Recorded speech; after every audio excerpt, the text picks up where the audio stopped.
Hello and welcome to Carefree Blues, a podcast and supplement to my weekly column as part of the Soccer Yanks podcast network. I'm your host Kyle, and today I have with me Amadi, my buddy from Twitter. Lots of great stuff there. Amadi, just go ahead and introduce yourself to everyone. Hi guys, it's Amadi. I'm currently writing for Chelsea Index and on World Soccer Talk and on Global Football Today. All right, so today's agenda it's pretty straightforward. There hasn't been lots of off the field stuff, but plenty of good stuff happening on the field. Let's go ahead and just jump into it. First off, the Villa game from the weekend. Saturday, I was on the job pretty much all day. For those that don't know, I'm a sports reporter for my local paper, so there was a soccer tournament at my high school alma mater, or whatever you want to call it, and I was there from about 9:30 in the morning until about 8 o'clock in the evening. So it was fun, but it kind of sucks having to go back and watch the game. And I don't have a ton of thoughts on it because it's just I think anyone that misses a game and just like puts it off for a day or two to go back and watch the replay knows how I feel. That I sort of just watched it like double speed. I didn't necessarily, it didn't necessarily take me 90 minutes to watch the game. I just kind of watched it at double speed on the DVR and just kind of picked out the good stuff and went from there. So I'm going to go ahead and share your thoughts about the game and how the team performed. I think that we looked good. Honestly, it was one of the few games this season that I was kind of apprehensive about because last season we lost away to Villa. And coming into the game, I know we were thinking it's one of the things we do. I think at Chelsea is we look ahead to the more important game. No matter no slight to Aston Villa, but the fact of the matter is the Champions League game that we just finished today was more important than the one at the weekend. And yes. Yep. Absolutely. Going into it, Jose's thinking he's looking at Tuesday. What players are going to be able to play 90 minutes? Which players does he have to bring out early?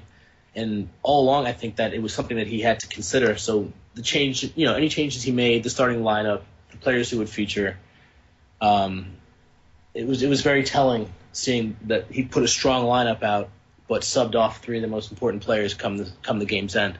So I think that was also very apparent. The way that we're coping with these dual competitions, especially right now, coming off of some really good play. I don't want to jinx us, but I think we're doing very well in handling the transition. But on the second point I wanted to make was that I think we should be happy that we were able to dominate and kill off a game that we may have lost last year or even ended up tying.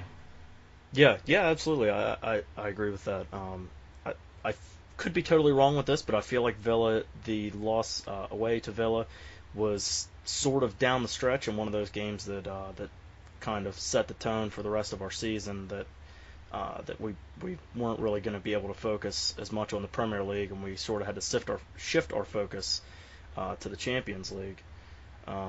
I think that it was good to see that with our defensive performance going up through the season, with the exception of against City, that defensive performance that game was phenomenal. Whether Pellegrini a geriatric cunt wants to call it parking the bus or whatever he wants to call it, we were very defensively sound against City. That was up until the Villa game. That was probably our best defensive performance of the season, and then it was nice to see that we finally got a shutout. It just seems like something that we had chances to do in almost every game this season. Well, except for the Everton game, but it seems like it's something we had a chance to do every game, and it was nice to finally get a shutout. It seems like we struggle a lot more with Villa than we do against the top teams. I don't know. Yeah.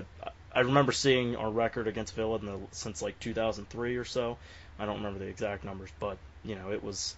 They've done pretty well against us, and I think it's also something that plays in the players' minds. I guarantee you that Terry, Hazard, all the players who featured last year, they remember Delph scoring that goal. And it was a nice goal, but I mean that was a crushing blow to us on our title run. Yeah, absolutely, and I think that it they wanted to make a statement. I think. And I would totally agree with that. And also, I think Oscar, he had a fantastic game after he wasn't necessarily he wasn't necessarily part of the plan against City. Against Bolton, he played pretty well, I thought. And I think he played very well against Villa. It's interesting that I was reading something about dating back to last season, Oscar playing in our big games against City and Liverpool down the stretch and PSG and Atletico Madrid. And I don't remember the exact numbers, but it was like 75 to 80% of the time Oscar wasn't in the starting lineup. Yeah, I think I read the same article. It's kind of amazing that he played so many games. Do you know what I mean? Like they were talking about how many games he's featured in, how many minutes he's played for both Brazil and Chelsea, and he doesn't really feature in those major games. And the ones, Jose will swap him for a Ramirez or a player who's going to get stuck in or a Willian. That's why I think he prefers Willian over Schürrle sometimes because of his defensive commitment. Yeah. But I think that's something that Oscar might get. He kind of gets a bad rap for that because he's a good defender. When he puts his tackles in, he gets stuck in. Even though he looks slight, he's not weak. So I'm surprised, but I think that's just Jose's way. He used to play David Luiz in all the big games too, and then he would sit him for every other one. So yeah, exactly. And he knows his impact players, and he uses them well. Exactly, and it's not necessarily a bad problem to have because, as you can see today, I think that sometimes Oscar sort of needs reminded that he can't just stay up and attack. Like today, it was apparent that Mourinho. It was about 30 minutes into the game today that Mourinho he was very very ticked off with Oscar about not tracking back or anything. And then near the end of the game, Oscar he made a brilliant run. It was like an 85-yard run just to break up a pass. I remember that. Yeah, I know. He got all the way back, and he was one of the last men back. And I think that shows in Hazard's game too, from last year to this year. There's a play. There was in the Aston Villa game. It was around the 30.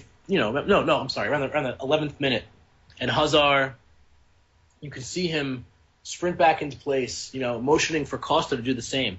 And even though we were winning, we got 10 men behind the ball, and our shape was essentially it was perfect because we were shepherding players in the right positions. We weren't overcommitting.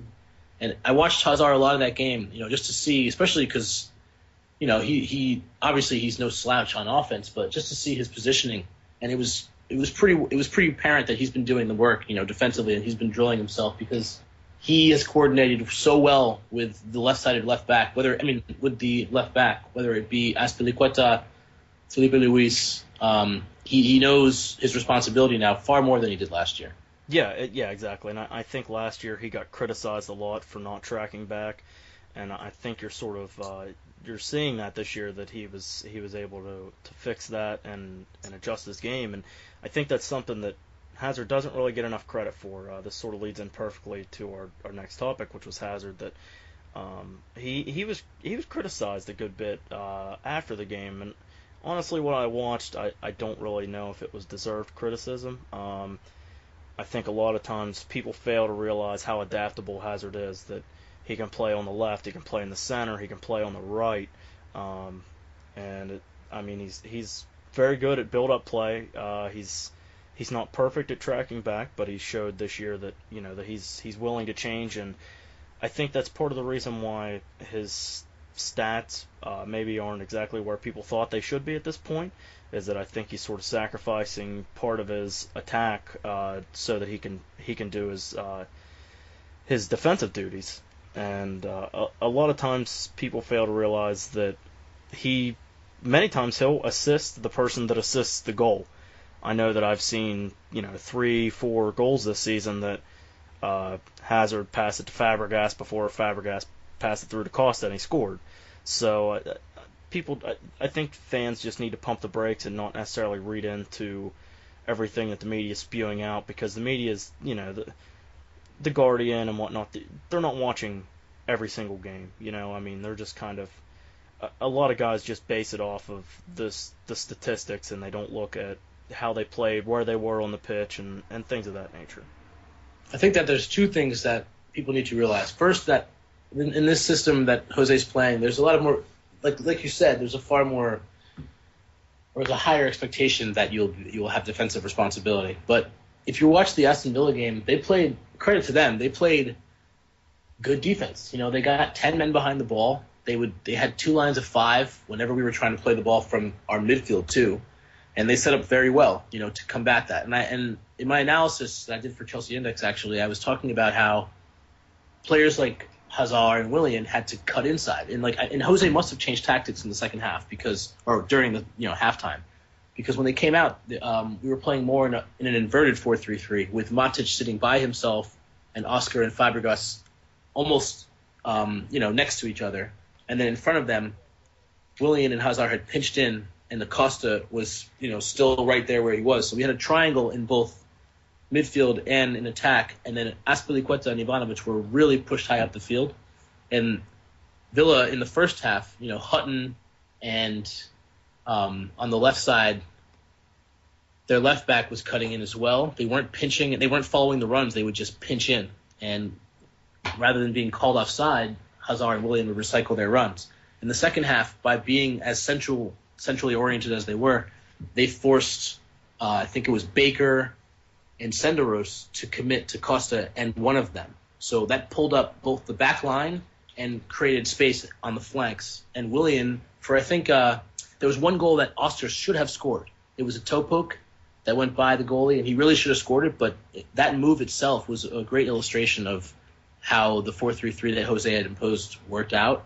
And I think it was just, I guess, a matter of time because we had the firepower. And I know that Hazard was getting slighted, and that's really, it's kind of unfair to say that because I think he was just, A, being well defended, and B, playing in a tough system. But when they inverted it in the second half, he had far more chances. He was bringing out the flicks and the back heels, and he made a difference, especially in the build-up to Costa's header goal.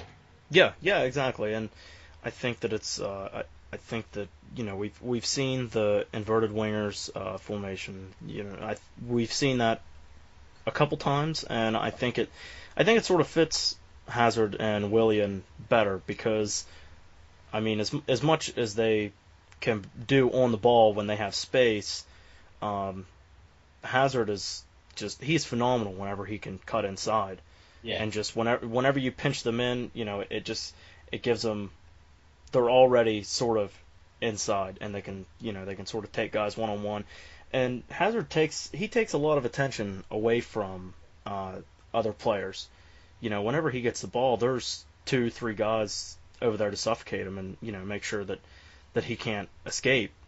So I think that he, like you said, the criticism, a lot of it it's undeserved, and people just sometimes they fail to see what happens off the ball. That perhaps it'll draw center back out wide, and it opens up a run for Oscar to run straight through the middle, where he can pass it to him. A lot of the time, Fabregas just kind of drifts in, waits. Hazard brings two defenders. He plays the ball back to Fabregas, and he plays in a great assist. And that's exactly what you were saying before. He gets those hockey assists where he's creating the space, playing it to someone who's now flowing into that space like Fabregas, and then they capitalize. And it's not really, it is unfair to say that he wasn't making the impact because they expect him, in all fairness, to be the Ronaldo or the Robin who either is scoring the goals or creating every one. And it's kind of a big ask on a team like Chelsea right now. There is no need for one player to go all out and be the individual. It's far more collective this year than it would have been last year when he was getting he was really being depended on to provide. Exactly, and last year's stats, I think he had 20 more chances created than anyone else in the Premier League last season, and like you said, the system this year it's a lot less reliant on Hazard coming out and playing the game of his life. We can afford to have Hazard not in form, and if he's not playing well, then Fabregas, Oscar, they'll pick up the slack. So it's not necessarily the end of the world if Hazard has a bad game. Mourinho after the game he came out and said that Hazard, he didn't think that Hazard had a very good performance, but he said it himself that he just thinks it's more of an isolated performance than a stretch of bad form. Yeah, I agree with that. I don't think it's something where you can slate him. Everyone knows how talented he is, and he shows it game in, game out, whether or not he changes the game or makes the biggest impact. But he's not someone who's going to be dropped to the bench for having a game like he did. So yeah, yep, exactly. We can't just put him on the bench just because he plays bad or anything. That's just that's not how the game works. It's not how Chelsea works. It's not how Mourinho works. Um, and something else that I've, this is just kind of off topic, but that I've enjoyed seeing is Hazard just, shrugging off the rumors to PSG. I think it's kind of comical that people think that if he gets back to Ligue 1 that he's not going to go back to Lille and, that he'd actually go to PSG. I think it's funny people think he'd go to Ligue 1, if anything. Well, yeah, exactly.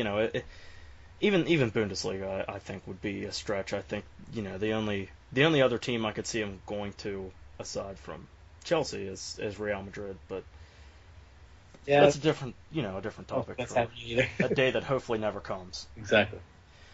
All right, so even like you said, the Villa game was big, but you could sort of tell at points that they were kind of focused on the midweek matchup today against Sporting, and pretty straightforward lineup for the most part that Mourinho ran out. Courtois in goal, Ivanovic, Terry Cahill in the back, but he used Felipe Luis at left back instead of Azpilicueta, Fabregas and Matic, deep midfielders, and then Oscar central. And I noticed this on Chelsea's Twitter. I don't know if this was intentional that they came out like this, or if it was a mistake by the person that made the graphic. But the graphic on Chelsea's Twitter said that Hazard was playing on the right and Schürrle was playing on the left.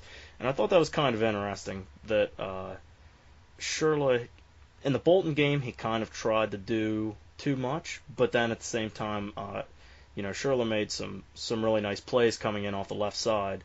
So, and I think it showed in the game that Hazard, he did play a decent portion of the game on the right side, and I think he played well. And then Costa up front, which that's whatever. We have 4 days off before Arsenal on Sunday, so I mean, I was surprised he played the full 90, but he took a couple hits and went down, but got right back up, brushed it off, and no harm doing. Was there any additional thoughts you had on our lineup today? I think it's funny that you said that about him, Hazard starting on the right and whoever starting on the left. I think Jose did that for a mind game, and I think that's just something that he either did to to show them that they would have to either figure it out or just to mess with them. Right. I remember he did something similar before our game against who was it against? It was last season. And did the same thing too while he was at Real. He put out just a lineup that wasn't necessarily correct. I don't know if it's him or what, or if it's actually mind games or it's just coincidence. But right, yeah. Like I said, it could have just been the person on the graphic that they just moved Hazard to the right instead of putting him on the left, or maybe Mourinho was kind of blowing some smoke maybe, but I mean it was apparent during the game though that Hazard him and Schürrle did swap wings throughout the match. I mean I don't see it as a big deal. I don't, they're not going to move Hazard to the right permanently or anything like that. No. But I mean, I think it was kind of interesting that Luis started. It's good. I like that Luis is finally getting some runs out. I think he played very well in was it the Bolton game that he played? Midweek? I'm not quite sure which one it was, but I can't remember if it was. He has looked solid. I never actually felt shaky with him on the ball. And no offense to Azpilicueta, and he's probably my most consistent player as a fan favorite, at least at Chelsea. But I think that he had some shaky moments in his first runouts, and I've never felt like that with Luis. Right, yeah, and I don't think Luis has disappointed in his. I mean, he hasn't gotten a ton of playing time yet, but in his limited amount of performances this season, I don't think he's disappointed. I know that a lot of fans they began to love him already with as little playing time as he's gotten. Yes. I think it'll be interesting down the stretch, seeing how, barring that we don't have a ton of injuries, how Mourinho will use his lineups because, Ivanovic, he can play on the right side or he can play center back, and, Terry's not exactly getting any younger. No, I know.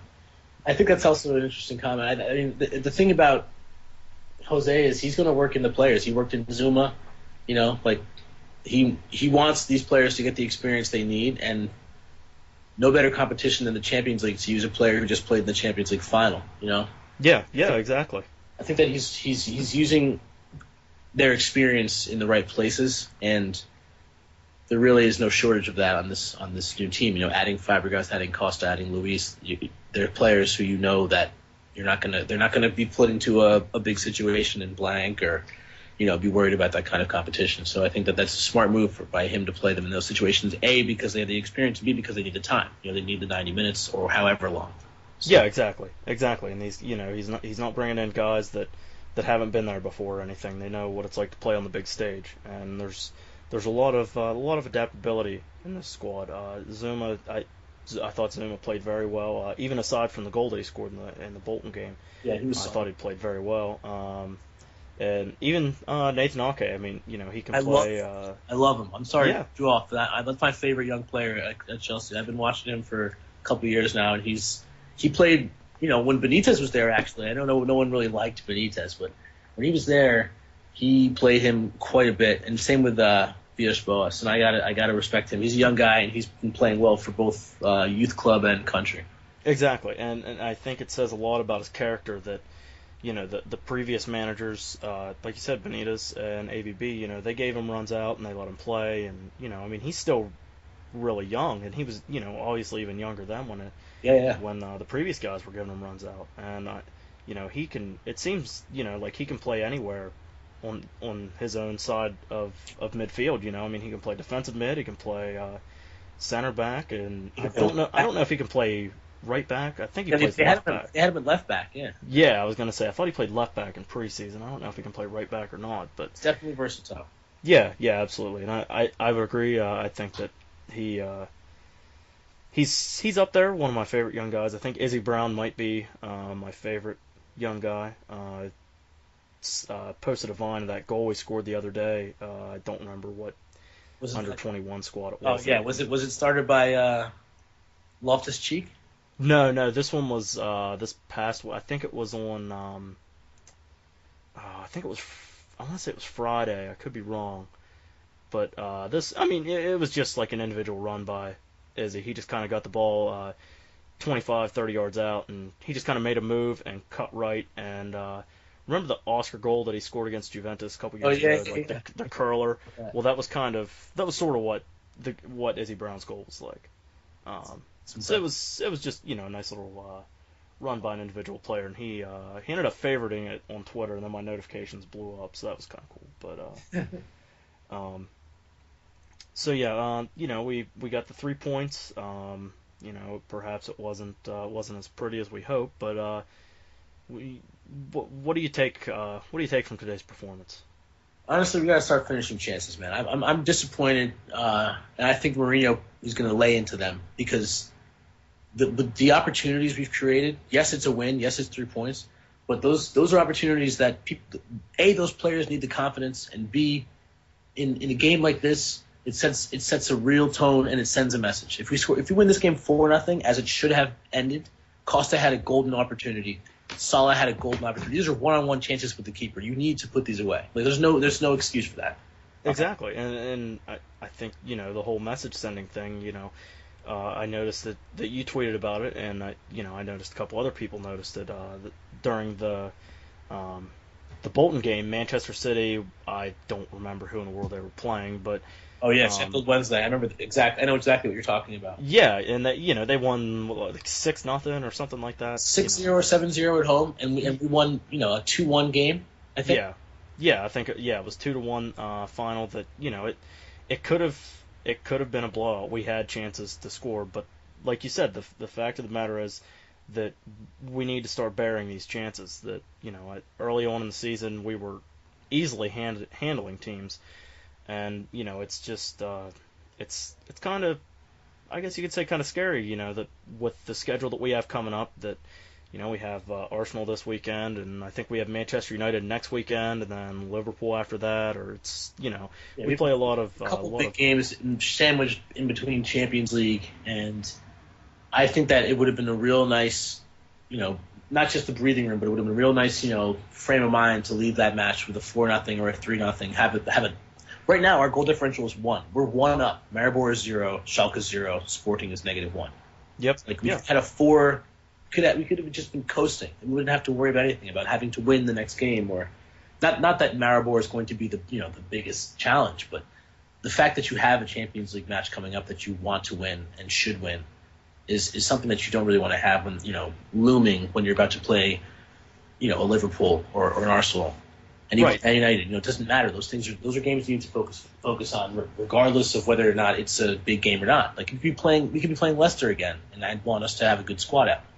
Exactly. And I think that it's, people can't. A lot of times, people they see teams like Maribor and even you could even say Sporting to an extent that they think that it's just going to be a walk in the park, and anything can happen in Champions League. A few years ago, when Celtic beat Barcelona, and that Oh yeah, that shocked the world, and 99 times out of 100, Barcelona's going to beat Celtic, but I mean, you never know when the game's going to come that you don't finish your chances, or And all it takes tough. is a few defensive breakdowns. Yeah.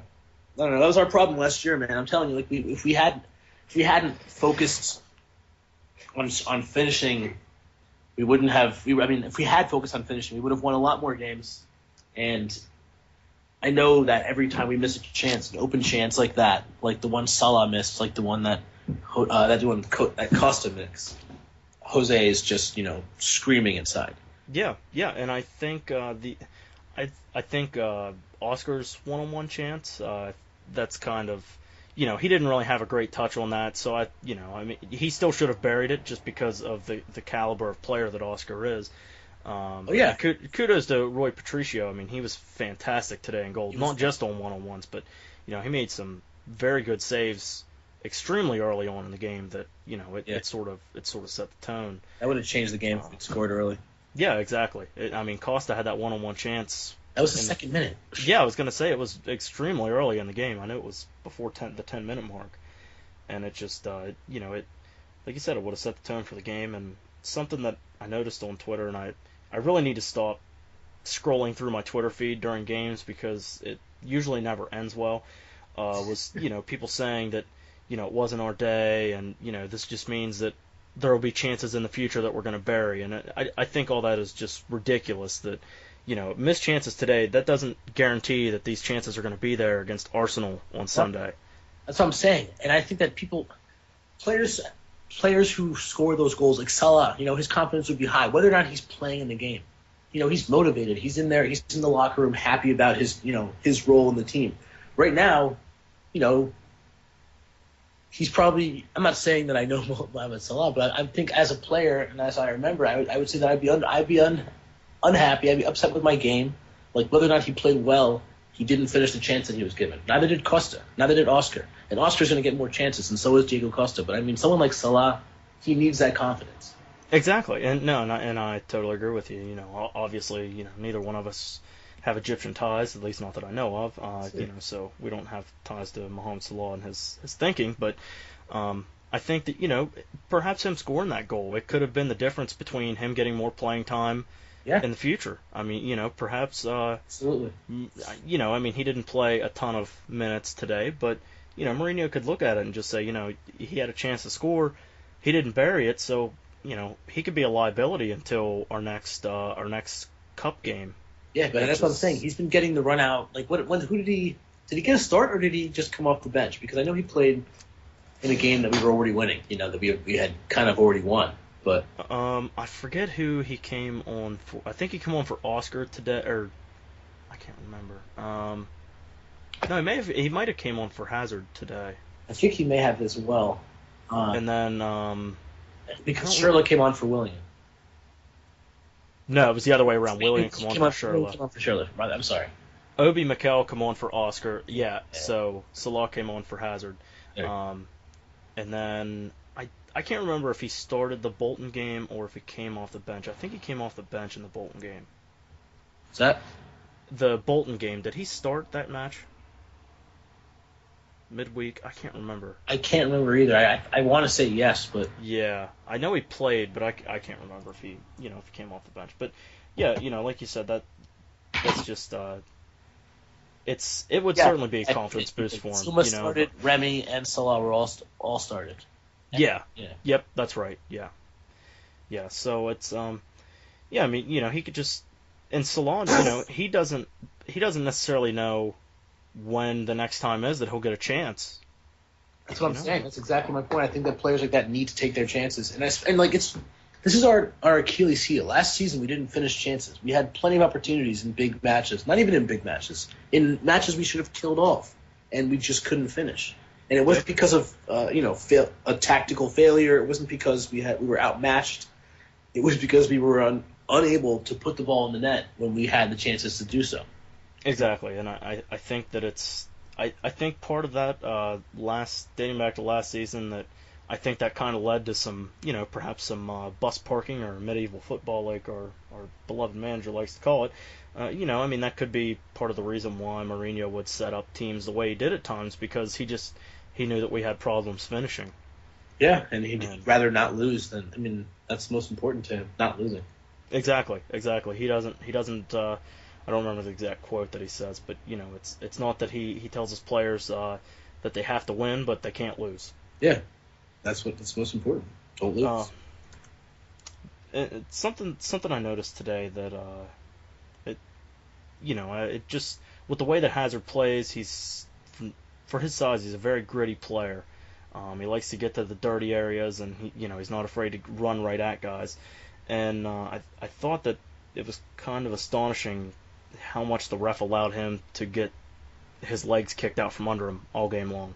Yeah, I was watching the highlights with my buddy, and there was one where it's like Cedric just comes in with both feet and kicks it I mean, and it's pretty obvious that this guy has either been told foul him all game or make life uncomfortable for him because he doesn't even wait for him to get the ball and he just goes right through him with both legs from behind, and the ref gives him a card. But that was maybe the fourth or fifth time that he personally had fouled him. I think the foul count on Hazard itself was 9 and the team 19. Like that, it's in itself tells you how often they're going after one player. But I think that not every Premier League team can afford to play like that because I think there are a lot. I mean, as you've seen, people can get really soft cards, especially in that game, Man United Leicester, with that yellow card that Raphael got, especially the penalty that he that whole situation. Like I think that's something Champions League nights that doesn't necessarily get called as often, and like after the 5th time, maybe the guy's going to have a hurt leg if you don't call it. If you don't get the card out. Yeah. But Yep. Exactly. that's the problem with Hazard. Like he likes to ride challenges. Like he'll not go down immediately. But players like Cedric who are going to just kick the guy's legs out, you can't really afford to give them that 3rd or 4th chance. So I think that Hazard will excel in the Premier League as far as getting fouled and taking a knock because A, players aren't really given the leeway with refs, and B, he's physically fit enough to take that. But it could take its toll, and if some team is just charged or some player is charged with making life uncomfortable for him or just fouling him all game, then he might not be able to respond well to it. And last season it did work for some teams to just continuously foul him, make him uncomfortable, and he would just kind of pass the ball backwards, Yeah.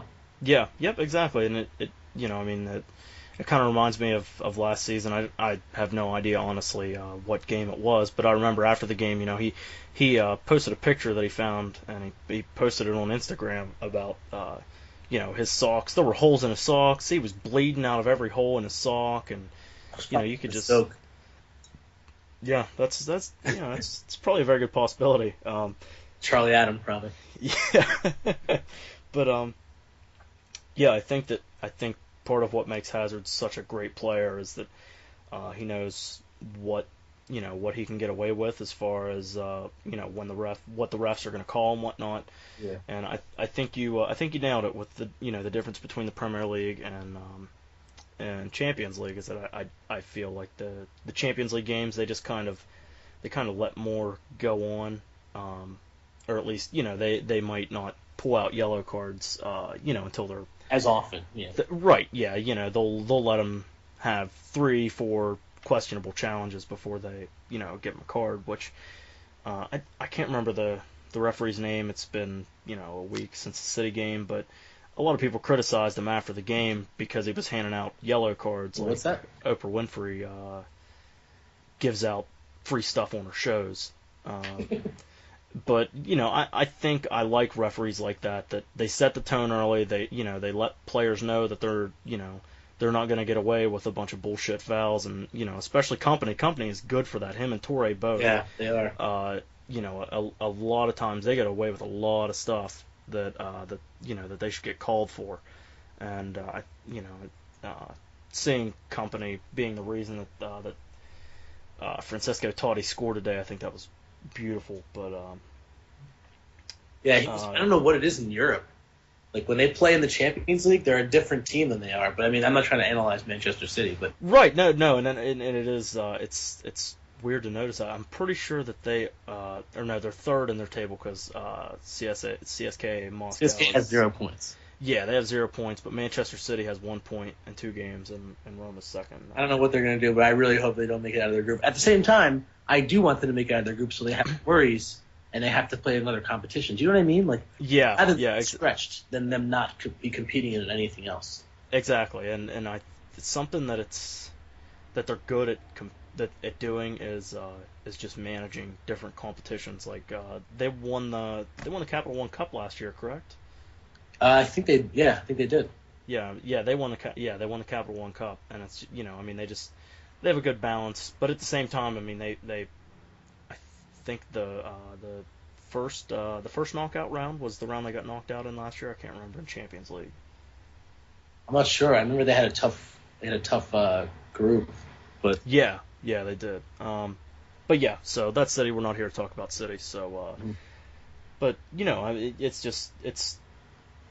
it's interesting to think about though how it affects them. Their confidence, and we kind of need City, Liverpool, and Arsenal to be in these competitions.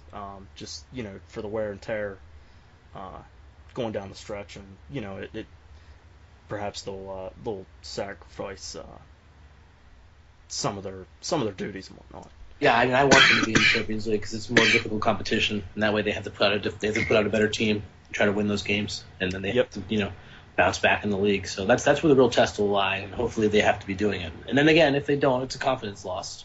So exactly. Either way, I'm exactly. thinking. Exactly. So just to wrap up the sporting game, the referee today, no idea what his name was, but there were a couple questionable calls. Nani, he had his Manchester United boots on, and he was back to his diving ways from his Manchester United days. But what do you think of whenever Luis sort of gave him a little push, a little nudge? I mean, I think Nani was anticipating it, but I think that Luis never got it. You can never put your 2 hands on a guy like that near the box, right? But it wasn't. I think the ref had seen and watched Nani all game, and players like him have reputation. He had watched him. I think he denied him one time. He looked right at him and denied him another time before that. It was kind of the breaking point really, and I thought he was going to call it honestly when I watched on the replay. But the ref, I think he had just gotten sick of it because as soon as he was going down, he was looking at the ref and asking for it, and I think that's on Luis's part. It's a little reckless, but at the same time, I can't see any reason to be giving that as anything other than a dive, if anything, because he's going down whether or not he gets the ball. Like he's anticipating it. Yeah, and I think the ref noticed that Nani he wasn't even making an attempt really to stay on his feet. No, that's what I'm saying. He never even bothered. So he was going down whether Luis put one finger on him or both hands. And I think the referee saw that. Exactly. And then the other one is when Costa, he was pretty much tackled by Mauricio. I thought that was kind of interesting. I thought perhaps he was the last. I mean, I don't know exactly how the last man back rule is, but I thought it could have been a red card. I don't really know. But what are your thoughts on that? I think the ref really was letting people go with a lot tonight. I thought that Cedric's slide tackle through the back on Hazard was red worthy. there was no time to play the ball, and he had a vendetta all night out on him, and the referee was kind of just letting things go. And I think he was also at some points realizing that he was where he was. He was at Sporting, and a couple of the times, just based on fan jeering and whistling, he made calls. You know what I mean? Like it's a little bit unavoidable, frankly. It's just the way it usually goes. But I can't say that he was overly biased or favored to either team. But there were times where his judgment was questionable. Yeah, I think I don't think he did I don't think the ref was terrible. I don't think he cost either team this game.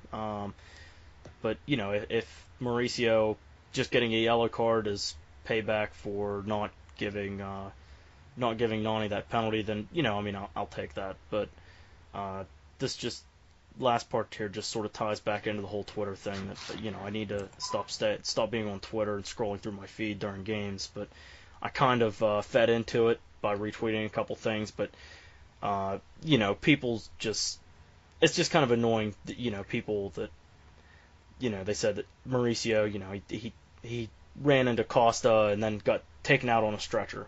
And even the Fox Sports crew, they totally botched it. Like if they would watch replay, they would see that Mauricio was kneed by his own player in the head. In the head, exactly. Yeah. Yeah, like he didn't go down and stay down because of his contact with Costa. I mean, if anyone was hurt by the contact there, it was Costa, because Costa was on the ground for a few minutes. But Mauricio, he took a knee to the head, and it's just it's perhaps something stupid for me to even complain about, but it's just kind of annoying that people already see Chelsea fans as whiny cunts and whatnot, but it's just kind of annoying having people like that on your Twitter feed that they just think that Chelsea's best thing since sliced bread. Perhaps it is with the team we had this year, but perhaps it is.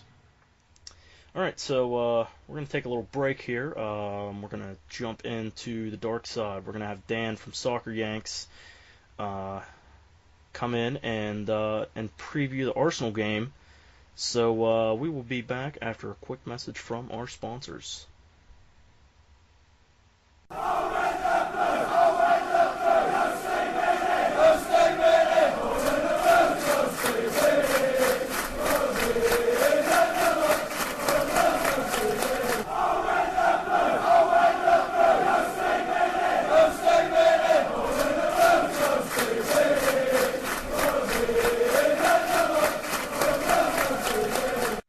And we are back, and Amadi is still here with me, and today, coming in from the dark side, we have Soccer Yanks' own Dan DeRocha. Dan, say hi to everyone. The dark side, really? Yes. That's where I'm coming from. All right, so we brought Dan in to preview this Sunday's game at 9 a.m., the London Derby, whatever you would like to call it. Just sort of get his insights on Arsenal. He knows a lot more about Arsenal than I do, and I'm sure that it's the same case with Amadi. We don't get enough time to devote to mid-table clubs or anything like that. So mid-table for now, at least. I'll enjoy it while it lasts. All right, so Dan, we'll go ahead and let you start. So give us an update on the injuries that Arsenal's facing. Man, it is already bad. So last weekend, both Mikel Arteta and Aaron Ramsey pulled up lame. Jack Wilshere rolled his ankle, but he stayed playing. Looks like maybe Wilshere's going to miss tomorrow, but we'll have him. So the injury list. So from the freshest, from the latest additions to the morgue. Arteta and Ramsey both look, 3 to 5 weeks out with calf and hamstring, respectively. Sonogo is out. I don't even know how many more weeks. Monreal has hurt his back pretty bad. It's still to be determined. Debussy's 3 months. Giroud's 3 months. Gnabry's 4 weeks. Walcott's 4 weeks. Now, the only, Walcott's been hurt since last year, so That's not bad. But he's coming back. And I know like the old adage that Arsenal, they're always hurt. There's the only two muscle injuries here, which would be overtraining or bad physios, is Arteta and Ramsey. And what's odd is that they both had a break. So I don't know. It's one of those freak things. All the other stuff are impact injuries. You can't you can have the best doctors in the world. Soccer's a contact sport. That's going to happen. So it's just a bad run of injury. Bad luck for Arsenal, good luck for everybody else. So it's going to be an interesting lineup, I think, facing you guys off, and it's at Stamford Bridge, if my notes here are correct. Yeah, I believe that it is a home game for Chelsea. So I mean, I think Wenger, he likes to set up his team with pieces that he doesn't like to do crazy mixing things up and a lot of rotation. He rotates a guy really when they're at the red line. So it's going to be the very, very similar lineup we've seen. Tomorrow, the Champions League could affect this lineup, of course. I don't know what's going to happen. You never know, who's gonna do what. Right, exactly. But across the back, it's going to be very standard. Gibbs, Koscielny, Mertesacker, Chambers. Chesney in goal. I don't think he's gonna bench him for Ospina quite yet. Now, in midfield, this is where it's going to get a little tricky. If Wilshere is healthy, if his ankle is fine, he'll start, and it's going to be the Flame next to him. It's going to be Flamini. So that's either good or bad. Ahead of him, you're going to see Ozil. I think Ozil has earned his spot back at the as a center attacking midfielder, although he's been deployed all over the pitch. Cazorla has won back his spot, I think, on the left. Sanchez has been demoted a little bit based on his style of play is not really meshing well, is what they're saying. So I think Cazorla is going to get the start, Welbeck up front, and Ox on the right. Man, Ox has been playing very well, and I think he deserves this spot now, finally. Now, the real question is, how is Jose and Chelsea, how are they going to play this? Are they, from my view from the outside, Jose is very pragmatic, and beat 16 teams and get full points out of 16 teams, and the top 4 go for the draw. That's kind of what I see. I mean, it doesn't necessarily mean it's going to happen. Right. But I don't know about that. I mean, I think that there's a bit more to the setup, I think. For Jose, especially this year, whether or not he wanted to go for it with Manchester City, who he probably sees as a very direct rival for this, I think he was more concerned with the point scheme, and he's more, as I've said before, he's more interested in not losing than he is winning a lot of the time. In the game against Arsenal that we had last year at the Emirates, I think it was 0-0, right? Yep. And in that game, there were times when both teams were going for it. I think that he just has a different kind of mentality against the top 4. It's like he does not want to lose no matter what. And if it's going to mean that he has to play a defensive game, whether or not that's attractive to the fans, I think he's going to go for it. Yeah, yep. And it'll be interesting to see, how he sort of throws out the team that we have. It'll be interesting to see if he's going to want to go after Arsenal with the injuries that they have, and just see if he can find the weak spots or anything. Playing at home, I think he goes for it. I think he plays a high press. I think that he tries to stifle the distribution from the back 4, especially. Flamini's going to have a hard game. I'm just going to say it now. Matic is on his game, especially as much history as these teams have, and as Fabregas is most definitely going to be starting. There's going to be a lot of hype. It's a London derby. It's going to be big. It's going to be a very big game, and I think that Jose knows that. And at Stamford Bridge, of all places, he's going to try to go for it. Yeah, yep. And this is the lineup that I have. I have no ties to Jose Mourinho. I wish I did, but just who I think is going to come out. I think Courtois is going to start in goal. He's got 2 straight shutouts. I don't really see why not to start him. Terry and Cahill center back. Fullbacks, kind of controversy. I don't think it'll line up this way, but I put Azpilicueta at right back and Felipe Luis at left back. I think Luis is gaining confidence, and I think Mourinho is gaining even more confidence in Luis. And then Montic and Fabregas in the deep midfield. It'll be interesting to see if he starts Oscar at central midfield. I think he's been too good the past 2 games, and not to let him start. Hazard on the left. I think he's going to go with Willian on the right, just because of Willian's performance today. I thought he played very well, and also, it's me and Amadi spoke previous that Schürrle, he's become somewhat of a liability on defense, and one of him and Oscar have to be tracking back, if not both have to be coming back for the ball, and if neither one of them are coming back for the ball, we're in trouble. So I think if Oscar starts, it's the central attacking midfield spot. I think that he's going to go with Willian on the right, and then Costa up front. Kind of surprised that he. I can't believe you played a full 90 today. I know. It's ridiculous. I really don't get it. It's all mind games, gentlemen. It's all mind games. Costa is fine. Don't listen to Mourinho. He's fine. No, he really is, though. I mean, he's. Why would he play a full 90 today, though? I don't understand the reason. He doesn't have to do that. This team. I mean, he was getting kicked left and right. I don't think he needed to play a full 90 against Sporting, and I think that someone like Remy would be hungry. I think he would love to get out there and play some Champions League football. I think that he'd be so much more motivated.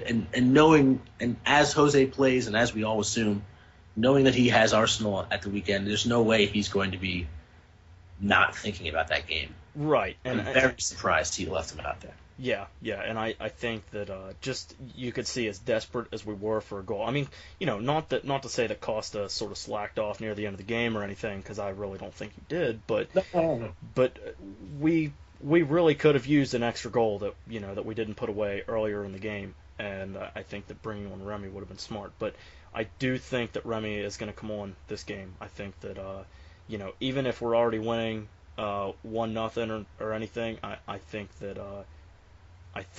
Mourinho is really going to want to make a statement with this game, just because we sort of let 2 points slip through our fingers against City, and with it being a home game, I think Mourinho is going to want to go after it. Yeah, I agree with you. Just to pose this question to you guys, I mean, also he just take it one step back. Mourinho also recognizes that Arsenal has a Champions League match as well, so both teams are going to be going in, having played, and he knows that Arsenal's depth is now being pushed. So maybe he takes a chance letting Costa play today, a full 90, knowing that his opposition on the weekend might be even more tired. Right. And so that's just one point. But really, what I want to ask is, I mean, you guys are saying it's at home. Jose's going to probably go for it. How do you feel? Because Arsenal doesn't do well when teams defend against them. They can't break down teams. Well, not in the short history of the last few years. They've had a very tough time breaking down teams that are very defensive. The 0-0 game from last year at the Emirates was essentially a case of Arsenal completely unable to break down Chelsea's defense. Now, when teams go at Arsenal, there's a good chance that Arsenal can go back, can strike back. I mean, I'm not sure if I think Mourinho is a little bit too. I think you guys are being a little too optimistic on how he's gonna set this game up. I think he's gonna look for the 1-0 lock it up game. I don't think it's just gonna be a statement match at all. Right. Yeah. I mean, it's not gonna be the. He's playing against a wounded Arsenal. Why would he not? If the comments he makes about Wenger alone tell me he's gonna go for it. Yeah, but that's all mind games. That's not. He talks a lot, and then when he actually comes up. Do you remember 6-0 last season? Yeah, because why? Because he saw that what Liverpool did to the wounded Arsenal. That's a little bit different. Let's not this situation. He didn't even have to. He played a high press last season, and he worked it out well. There was no chance that playing against right now, as it is, not like a regular healthy Arsenal, but playing against the Flamini of right now, even that you would play a high press on him. There is no reason not to go for it. I'm not saying Mourinho even has to have any agenda with Wenger, even though he does. And I'm not saying that he has to have any kind of, preconception about Arsenal's injuries or anything like that, even though he might. I'm just assuming that he would go for it because of the situation. Even Wenger talked about the injuries today. He was saying how it's an issue that it's a big issue. He said we made a lot of changes in the way we prepare, in the way we work on prevention for injuries. We've not found out why the Ramsey injury happened. And when you work on the prevention for injuries, it's a question mark. Why do you get the injuries? The Ramsey and injury. I get that he knows Arteta, yes. that he knows that it's more about the science, but at the same time, isn't this something that's like a recurring theme with Arsenal? There's only, like I said, there's only 2 soft tissue injuries. Last year there was 8. I mean, they've made changes. They've made significant changes. The rest are all impact injuries. You can't do anything about that. But speaking of weakness in the midfield, I'm going to throw a wild card in there. There is a chance that Diaby starts. And Diaby has been deployed for the reserve team and also in the Capital One Cup, both in a holding position. I was impressed with him in the Capital One Cup. He was the only shining star in that match. I mean, everything else just was actually in the young defenders were actually very good. It's all that the other senior players were a little let down. But if Diaby has earned his spot, I think he may push Flamini out, and I think Diaby in there is maybe I don't know. I don't know how much confidence Wenger has in putting Diaby in a big match like this.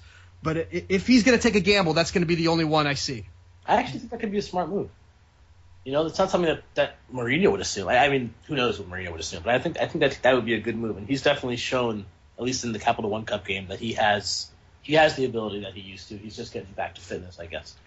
Yeah, and he also, because he prefers to be more attacking, but he was very capable of having. Because I think that's the real issue is that there's plenty of midfielders, but none of them want to play back there. Yeah. None of them have the. They all have the ability, but none of them have the will. Yeah. It's like they could do it. I'm sure there's guys on the team that could play the holding role, but they're all too attack minded. Yeah. And it's just gonna leave a giant hole. And I think Diaby kind of showed his composure and showed that he can play that holding role and distribute from the back. So we'll see. Yeah. I agree. I think that it'll be interesting to see. Like we've said, neither one of us know. We can't guarantee, that Mourinho is going to go after it. From mine and Amadi's point of view, it does sort of seem like Mourinho should go after it, just because I think, he has to remember that, we can't, if the points are up there to get, we got to go get them. But Dan, I definitely see, I see your perspective though, that like you said, that the games that I've watched this season that Arsenal have played in, whenever other teams have set up defensively, Arsenal has had a tough time breaking them down, but whenever the opposition goes after them, it sort of allows Arsenal to play their game. They're sort of playing in to what Arsenal's trying to get at whenever teams go straight for the kill. I think when Arsenal is actually forced to play counterattack, Ozil becomes magical. When he's forced to play in possession, he becomes. I don't want to say he's bad, but he comes down a few notches. He just becomes. I agree with that. He almost gets a little muted. So, but when you allow him to do what he did at Real Madrid and become a counterattack master, a free-flowing game really favors him. So yes, absolutely, a game where both teams are going at it is really what I mean. It's dangerous, live by the sword, die by the sword. But right, and honestly, going into this game, that's what I want to see. I want to see both teams going at it. I don't think Arsenal's going to back down just because I just don't think it's going to happen. Just with the way their injuries are and stuff, I don't think that's going to, change the way that Wenger's going to want to go into this game. And at the same time, I'm hoping that Mourinho doesn't want to back down. I'm hoping that, this is going to be both teams going for the kill. And, maybe it means that each team's going to give up 3 goals, but whatever. I mean, that Everton-Chelsea game, that was extremely entertaining. For the fans, hopefully it's an exciting one. Yeah, and I think it should be. It's going to be, maybe not necessarily prime time, but Sunday 9 a.m. Most people are going to be up, at NBC or NBC Sports. I don't know what channel it's on, but it'll be the focus of the soccer world. So there's going to be a lot of attention on the game.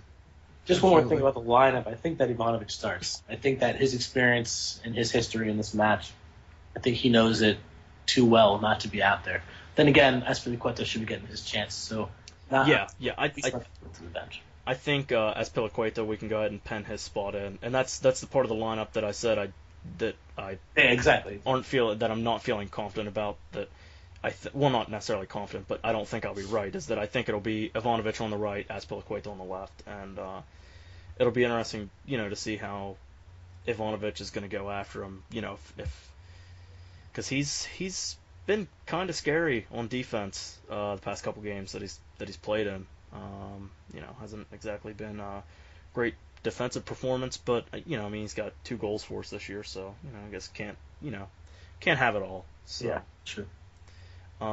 So let's go ahead with score predictions and any other odds and ends that you think will come from this game. I'll just go ahead and start. I think Chelsea's just gonna. I think they're gonna win 2-1. I'm confident in my team. I'm not gonna lie. I think that Arsenal's injuries, I don't think that they help Arsenal's cause, and I think that playing at home, I think it sort of helps. Amadi, what do you think? I'm gonna go with 3-1. I think that it's going to be a game where we will eventually wear them down, but at the same time, I think the first half might even end 1-1. Do you know what I mean? Yeah. Yep. So I'm feeling pretty confident, and hopefully that's what the feeling of the team is as well. So. Yeah. Yep. Dan, I feel like I've known you long enough that I sort of know what you're thinking, but I'm going to go ahead and let you share what you're thinking. I'm kind of feeling a little bit, as far as first half, I'm kind of in agreement with Amadi here. I think Arsenal might be able to pull an early goal, but I think second half belongs to Chelsea all season. Yeah. It's going to be 1-1, and I'm holding on to that one by a hair, maybe 2-1 Chelsea. 1-1 is what I'm going to go 1-1 because I love my team. Right.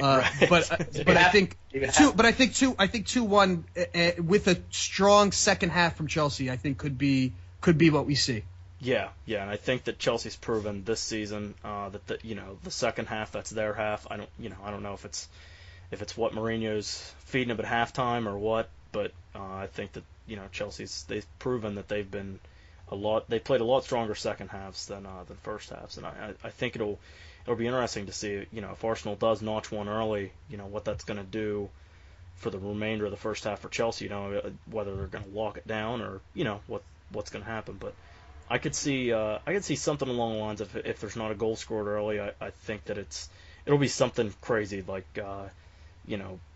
Chelsea or Arsenal will go down and score, and then the other team will cut back into it and tie it up like less than 3 minutes later. I don't know why I think that, but I don't know. It just with the way that Chelsea's season's going, it just kind of seems like that's how it's going to go. It's very early on. Exactly.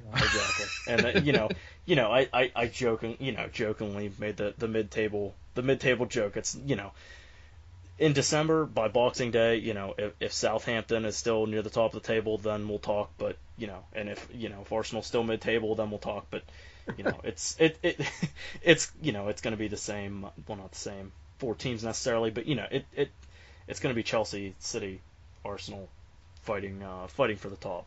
There's just no barring. Craziness. I'm taking a little bit of concern with this mid-table comment. If I was Liverpool or Manchester United, that makes a little bit more sense. We're right there. Yeah. The mid-table joke, that was a bit of a stretch. That's a stretch. Come on. Maybe weeks ago, but listen, I'm not a Liverpool fan. That doesn't fly with me. I understand the sentiment. It's fair. I get it. But Arsenal's like Chelsea, they're one of the few teams this year that they haven't lost in the Premier League. So they've been strong in the Premier League. So that's just that's at least someone else recognizes that they haven't lost in the Premier League, because if you listen to the media, it's like they've lost every single match. It's all about the NBC agenda. I don't know how are they going to give all that coverage to Liverpool when they finish in 7th. Yeah, I guess it's really annoying. And Man United, come on, I know. They're just they're really got their fingers crossed that they come back. Yeah, they're analyzing how bad they are. It's getting redundant. I'm sorry. Yeah. Every week, can they pull themselves out of this rut? Can you guys focus on something else maybe for a week? I want a little bit more Southampton coverage. Exactly. Maybe some That's what Swansea even. I'll take Right. some Swansea. Exactly. You know, I mean, they deserve the coverage. You know, they're not going to be, they're not going to be in the top five at the end of the season, or at least they probably won't. So give them the coverage while they can use it, and then when Liverpool finishes seventh or eighth and doesn't get a Europa League spot even, then then you can give them coverage in the off season and wipe Gerrard's ass for him too. Oof. Oof. All right. All right. All right. So last topic here. Dan, I didn't really forewarn you about this, but I noticed that you sort of talked to someone on Twitter about this. I think it was last night or night before. I can't remember. But me and Amadi sort of briefly discussed it before the first half of the pod. He recently went on vacation and bought some interesting soccer books before I went to the beach, and just wanted to kind of share, perhaps what a book you're currently reading on soccer, or maybe your favorite lesser known soccer book. I think everyone knows, your typical Inverting the Pyramid and Fergie's autobiography. So I won't read that. Omni, I'll go ahead and let you start. Just whatever favorite, currently reading, whatever you feel like sharing. Well, I've been reading actually autobiographies this year. It's been a big thing for me. Like, for example, Keane's, Ferdinand. He just released his what's it called, hashtag. I'm drawing a blank right now, but in it, he pretty much slates everybody he's ever worked with. Yeah, it's pretty much a moaning session about John Terry. Terry, yeah. And that and Pirlo, because his is absolute class, and he's just a great person. Yeah. Pirlo he is a beautiful player. I don't really think there's any substance to the Pirlo to LA Galaxy rumors, but I hope there is. That'd be pretty cool. Hey man, that'd be great. Yep. Dan, go ahead and share what you have.